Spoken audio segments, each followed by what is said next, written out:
Why are my birds not chirping? Hello, it is likely that there are several reasons why your birds are not chirping.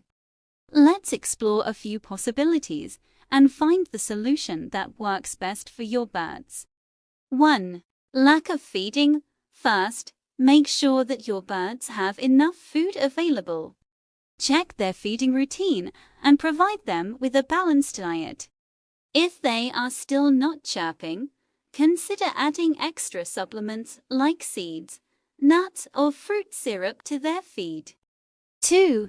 Environment. The environment in which your birds live can play a significant role in their chirping behavior. Ensure that your birds have a clean, comfortable, and secure living space with plenty of nesting materials. They should also have access to a variety of musical toys and sounds to keep them entertained. 3. Health.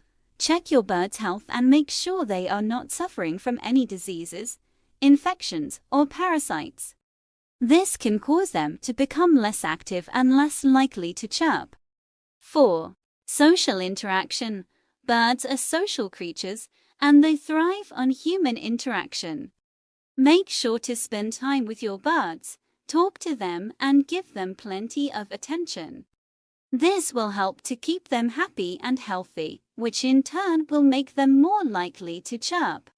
If none of these solutions work, it might be a good idea to consult a professional bird veterinarian or bird expert to determine the exact cause of the problem and provide the appropriate treatment.